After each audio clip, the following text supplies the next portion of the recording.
پھر لکھا ہے اور وہ یہ نیا گیت گانے لگے کہ تو ہی اس کتاب کو لینے اور اس کی مہریں کھولنے کے لائق ہے، کیونکہ تو نے ذبح ہو کر اپنے خون سے ہر ایک قبیلہ اور اہل زبان اور امت اور قوم میں خدا کے واسطے لوگوں کو خرید لیا ہے اور ان کو ہمارے خدا کے لیے ایک بادشاہی اور کاہن بنا دیا ہے، اور وہ زمین پر بادشاہی کرتے ہیں۔ وہ گاتے ہیں کہ انہیں مسیح کے خون کے وسیلہ سے چھڑایا گیا ہے، لہٰذا آدمیوں کو چھڑایا گیا ہے۔ دوسری بات یہ ہے کہ وہ ایک بڑے گروہ کی نمائندگی کرتے ہیں جو ہر قبیلے، ہر قوم اور ہر زبان سے ہیں جنہیں چھڑایا گیا۔ عزیزو، اس پر غور کریں۔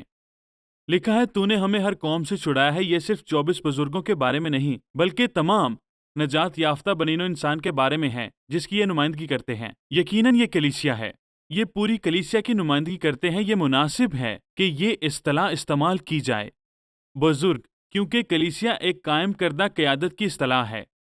جب انہوں نے گایا کہ تو نے ہمیں ہر قبیلے سے نجات دلائی، تو وہ واضح طور پر اس بڑے گروہ کے بارے میں جس کی نمائندگی خدا کے تخت کے سامنے اپنی عبادت میں کرتے ہیں۔ دیکھیں، ایک اور تصدیق ہے کہ وہ شاہی کاہن ہیں، اور یہ حقیقت ہے کہ 24 بزرگ ہیں جو داؤد کی اپنی کہانت کی تنظیم ہیں، جس کو 24 حصوں میں تقسیم کیا گیا ہے، جس میں ہر ایک حصے میں 24 کاہنوں میں سردار کاہن ہوتا ہے، اور دوسرے الفاظ میں 24 سردار ہیں۔ یہ شاہی کاہن ہیں اور وہ پوری کلیسیا کی نمائندگی کرتے ہیں جو اب آسمان پر ہیں، کہ پوری کلیسیا جو آسمان پر ہے، یعنی یہ کہ مصیبتوں کے شروع ہونے سے پہلے کلیسیا کو اٹھا لیا جائے گا۔ یہ بزرگ چڑھائے گئے، دیکھیں، انہیں زندہ کیا گیا، غور کریں۔ وہ مکمل مخلصی کا گیت گاتے ہیں، یعنی اب وہ پرانے بدنوں میں بلکہ انہیں دوبارہ زندہ کیا گیا ہے، غور کریں، اور انہیں انعام دیا گیا ہے، لباس، تاج اور تخت دیا گیا ہے۔ اجر کے طور پر انہیں مسیح کے ساتھ تخت میں عدالت ملے گی، اور وہ جلال کے چمکدار لباس میں ملبس ہوں گے، اور انہوں نے سنہری تاج پہن رکھے ہوں گے جو ان کا ابدی اجر ہے، اور وہ اختیار کے ساتھ بیٹھے ہیں۔ اس لیے یہ بنا بدن کے روحیں نہیں ہیں، یہ جی اٹھے آدمی ہیں جو مسیح کے تخت عدالت سے گزرتے ہیں، جو ان کا اپنا اجر ہے۔ تو جو 24 بزرگوں کے بارے میں سچ ہے وہ پوری کلیسیا کے بارے میں سچ ہونا چاہیے، کیونکہ وہ پوری کلیسیا کی نمائندگی کرتے ہیں۔ اس سے پہلے چھٹے باب میں 7 مہریں کھلنے کے ساتھ شروع ہوا ان کا آسمان پر اٹھایا جانا بہت ضروری ہے، اور یہ تمام چھٹے باب میں ہے۔ لہٰذا بزرگ آسمانی کلیسیا کی نمائندگی کرتے ہیں جو مسیح کے تخت عدالت سے گزر چکی ہے اور جو اجر پا چکی، جو بیان کرتی ہے کہ مصیبت آنے سے پہلے کلیسیا آسمان پر اٹھائی جا چکی۔ اب ہم مکاشفہ 5 کی طرف بڑھتے ہیں، جس میں مصیبت کی نوعیت کو سمجھنے کی کلید موجود ہے۔ یہ کلید عام طور پر کھلنے یا 7 مہروں والی کتاب سے جڑی ہوئی ہے۔ عزیزو، آپ اس پر غور کریں۔ آئیے اسے پڑھیں۔ اور جو تخت پر بیٹھا تھا، میں نے اس کے داہنے ہاتھ میں ایک کتاب دیکھی جو اندر اور باہر سے لکھی ہوئی تھی، اور اسے 7 مہریں لگا کر بند کیا گیا تھا۔ پھر میں نے ایک زوراور فرشتہ کو بلند آواز سے یہ منادی کرتے دیکھا کہ کون ہے جو اس کتاب کو کھولنے اور اس کی مہریں توڑنے کے لائق ہے؟ اور کوئی شخص آسمان پر یا زمین کے نیچے اس کتاب کو کھولنے یا اس پر نظر کرنے کے لائق نہ نکلا۔ اور میں اس کتاب پر زار زار رونے لگا کہ کوئی اس کتاب کو کھولنے یا اس پر نظر کرنے کے لائق نہ نکلا۔ تب ان بزرگوں میں سے ایک نے مجھ سے کہا کہ مت رو، دیکھ، یہودا کے قبیلہ کا وہ ببر جو داؤد کی اصل ہے، اس کتاب اور اس کی 7 مہروں کو کھولنے کے لیے غالب آیا۔ ہر چیز اس حقیقت کی طرف اشارہ کرتی ہے کہ یہ تومار بہت ضروری ہے۔ غور کریں، یہ بہت اہم ڈرامائی لمحہ ہے۔ اور دیکھیں، یہ تومار زمین کا ٹائٹل ڈیڈ ہونا چاہیے۔ ان آیات کی ڈرامائی نوعیت یہ بتاتی ہے کہ یہ کتاب بہت ہی اہمیت کی حامل ہے، اور اگر اس کتاب کو کوئی کھولنے کے لائق نہ ملا تو اس کے نتائج افسوسناک ہوں گے۔ لیکن ایک ہی شخص ہے جو اسے کھولنے کا اہل ہے، اور صرف وہی ایک ہے۔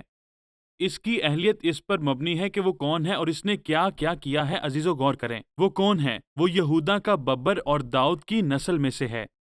دوسرے لفظوں میں، یہودا کے قبیلے اور داؤد کے شاہی گھرانے میں پیدا ہونے والا ایک آدمی جو اس عہد کے وسیلہ سے زمین پر راست باز بادشاہ ہے، اور وہ داؤد کی نسل کا منبع بھی ہے، یعنی وہ خدا ہے، وہ مسیح ہے، یعنی وہ خدا اور مسیح ہے۔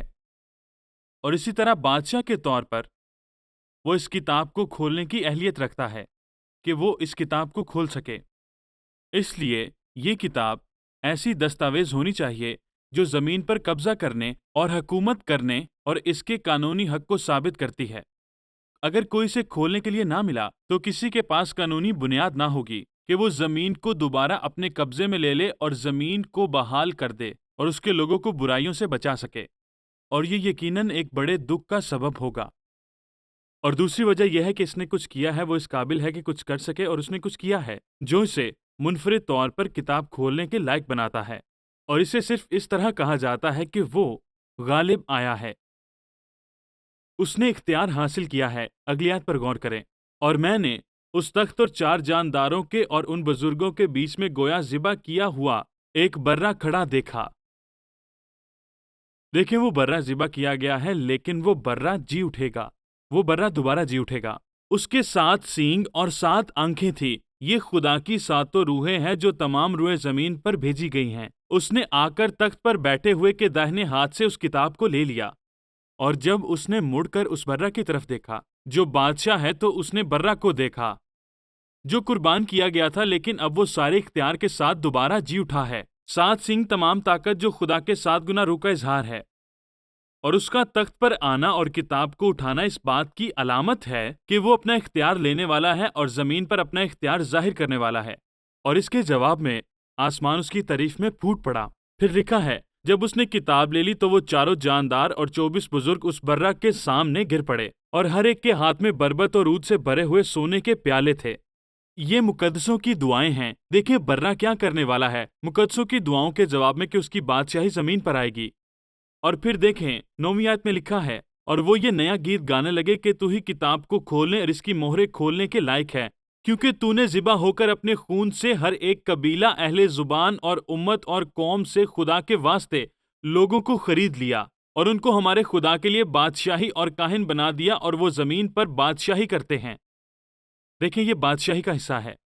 یہ سب کچھ اس کی طاقت اور اس کے اختیار کے بارے میں جو زمین پر اختیار اور غلبہ حاصل کرنے کے لائق ہے، کیونکہ اس نے ہمارے لیے اپنا خون بہایا اور ہمارے لیے گناہ پر غالب آیا، اور ہمارے لیے اس نے موت اور شیطان پر قابو پایا ہے، اور یہ خدا کے برہ کے طور پر اس کے کام کی وجہ سے ہے، برائیوں پر قابو پا کر حکمرانی کرنے کے لائق ہے۔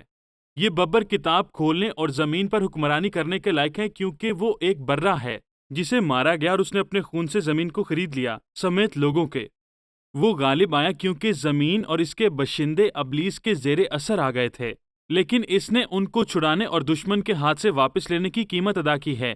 اپنی موت اور جی اٹھنے کے وسیلے سے وہ غالب آیا ہے، اور اب اپنے قیمتی خون کے وسیلے سے زمین پر بسنے والے تمام لوگوں کو چھڑا کر ببر کی طرح حکومت کرنے کے لائق بنایا ہے، اور اب وہ اس لائق ہے کہ وہ حکومت کریں، اور صرف وہی داؤد کے تخت پر برہ کی طرح بیٹھنے اور زمین پر حکومت کرنے کا حق رکھتا ہے۔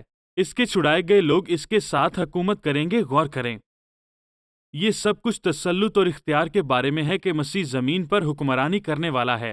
خداوند کا دن اسی سے متعلق ہے کہ اب مسیح عدالت کرنا اور زمین کو اپنے قبضے میں لینا شروع کرتا ہے۔ 9ویں آیت میں مرقوم تمجید بیان کرتی ہے کہ وہ نجات دہندہ ہے اور کتاب کو کھولنے اور زمین پر حکومت کرنے کے لائق ہے، اور 12ویں آیت اس کی تصدیق کرتی ہے۔ برہ ہی قدرت، دولت اور حکمت اور طاقت اور عزت اور تمجید کے لائق ہے۔ غور کریں، اور تمام مخلوق اس میں شامل ہوتی ہے کہ جو تخت پر بیٹھا ہے اسی برہ کی حمد اور عزت اور تمجید اور سلطنت عبدالآباد ہے۔ تو اس کے کتاب کے کھولنے کا تعلق اس کے زمین اور آسمان پر اس کے قبضہ کرنے اور حکومت کرنے کا قانونی اعلان ہے، اور سارا آسمان اس کے ایسا کرنے کے لائق ہونے کا اعلان کرتا ہے۔ غور کریں، یہ مکاشفہ کی کتاب میں باقی ہر چیز کی بنیاد ہے، اور مصیبت کی تمام کارروائیوں کی بنیاد یہیں سے شروع ہوتی ہے، کیونکہ یہیں سے مسیح زمین پر قبضہ کرنے کے اپنے اختیار کا اطلاق کرنے پر زور دیتا ہے۔ پرانے عہد نامہ میں فدیہ کا قانون ہمیں یہ سمجھانے میں مدد کرتا ہے کہ یہاں پر کیا ہو رہا ہے۔ یہ اس پر اضافی روشنی ڈالتا ہے کہ یہاں پر کیا ہو رہا ہے، اور اس لیے آئے فدیہ کے یہودی قانون سے اس کا کچھ پس منظر دیکھیں۔ یہاں پر ہر ایک خاندان کے پاس ایک وعدہ شدہ زمین کا ایک حصہ موجود تھا، اور اگر وہ قرض میں ڈوب جائیں تو اسے بیچنا پڑ سکتا تھا۔ اس صورت میں وہ اس کا قبضہ کھو دیتے تھے، تو کوئی قرابتی رشتہ دار اسے اپنے خاندان میں رکھنے کے لیے ان کے لیے واپس خرید سکتا تھا، اور چھڑانے کا مطلب واپس خریدنا ہے۔ یہ قرابتی چھڑانے والا ہوتا تھا۔ بعض اوقات انہیں اپنے آپ کو غلام کے طور پر بیچنا پڑتا تھا، لیکن انہیں ایک چھڑانے والے کے ذریعے چھڑایا جا سکتا تھا۔ جس کے پاس دولت ہوتی تھی۔ قرابتی رشتہ دار زمین واپس خرید لیتا تو 2 ملکیتی دستاویزات بنائی جاتی، اس کی ملکیت اور اس پر قبضہ کرنے کا ثبوت ہوتی تھی۔ اس کو سب کے لیے کھلا رکھا جاتا تھا، دوسری کو مالک کی طرف مہر بند کر کے محفوظ جگہ پر رکھا جاتا تھا۔ ہمیں یرمیہ 32 باب میں اس کی ایک مثال ملتی ہے۔ اس نے اس طریقہ کا عمل کیا جب اس نے کچھ زمین خریدی۔ یہاں لکھا ہے، اور میں نے ایک قبالہ لکھا اور اس پر مہر کی اور گواہ ٹھہرائے اور چاندی ترازو پر تول کر اسے دی۔ سو میں نے اس قبالہ کو لیا، یعنی جو آئین اور دستور کے مطابق سر بمہر تھا۔ آپ دیکھتے ہیں یہاں 2 نقول تھی، ایک خالی نقل اور ایک سر بمہر نقل۔ اگر کوئی بھی ملکیت پر سوال اٹھاتا اور دعویٰ کرتا کہ اس کی خالی نقل کے ساتھ کوئی چھیڑ چھاڑ کی گئی ہے، اور پھر وہ تصدیق کر سکتے تھے کہ اصل مالک کون ہے۔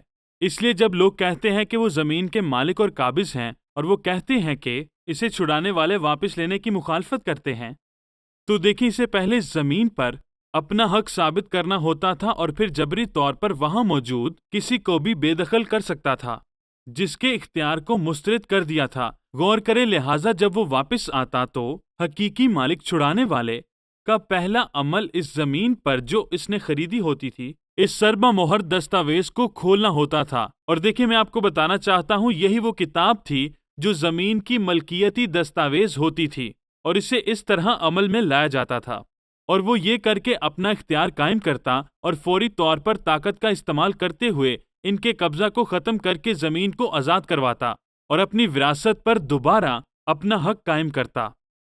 بعض اوقات چھڑانے والا زمین خرید لیتا، وہ فوری طور پر اس پر قبضہ نہیں کر سکتا تھا۔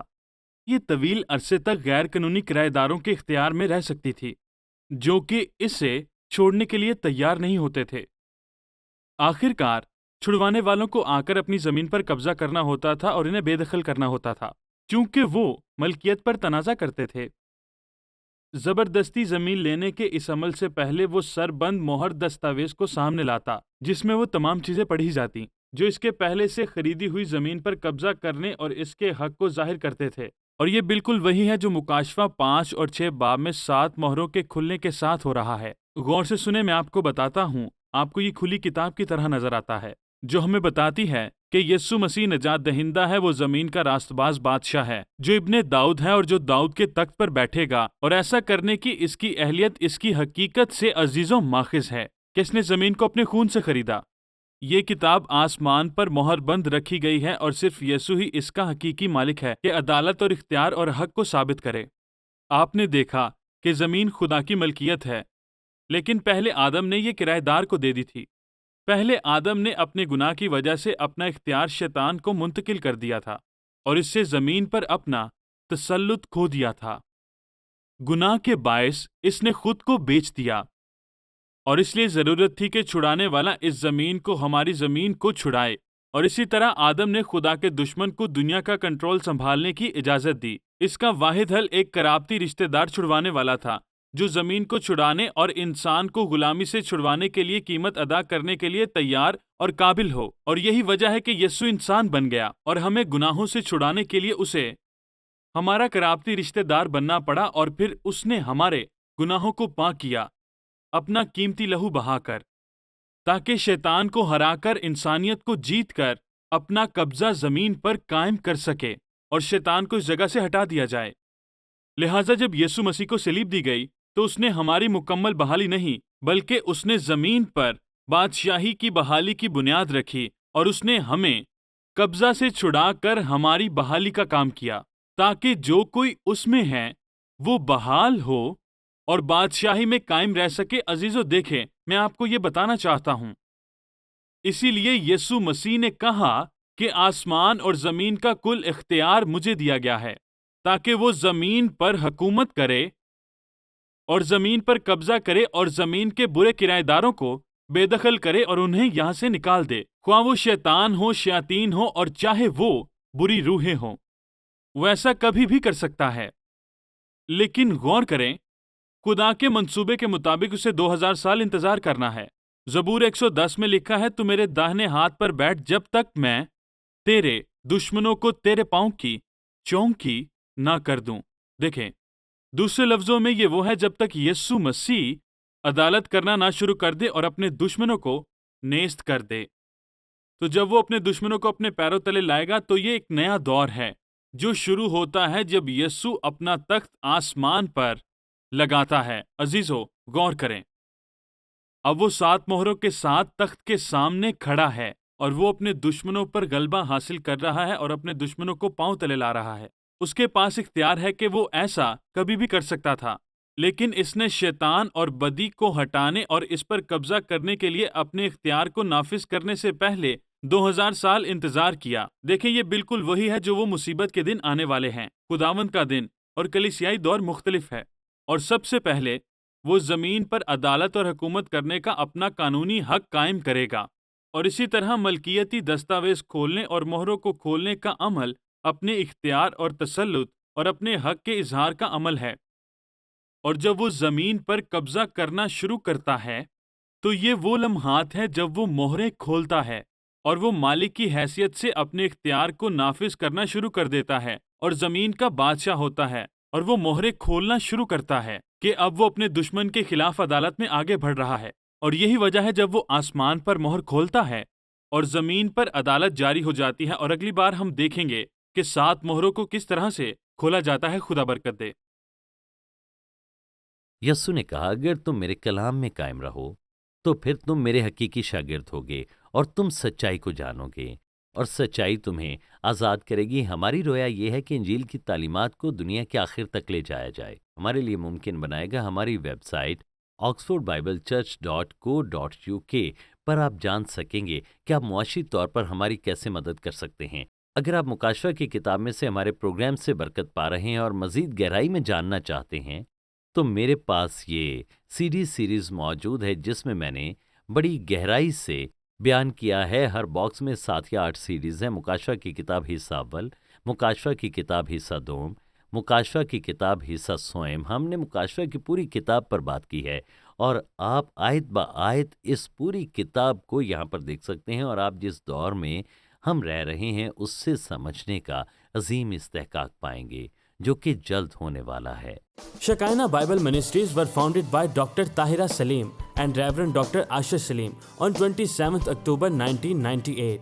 The foundation of organization was laid by Reverend Dr. Shahid Siraj Deen, who was called home by God on 14th Feb 1998. The organization commenced its working through Bible Institute and then by the grace of God developed following establishments: Shekinah Bible Church, Shekinah Sunday School, Shekinah Movie Society, Shekinah Messaging Services, Shekinah Adult Youth, Daughters of Shekinah, Shekinah Bible Institute, Shekinah News, Shekinah Medical Camp, Shekinah EMAC,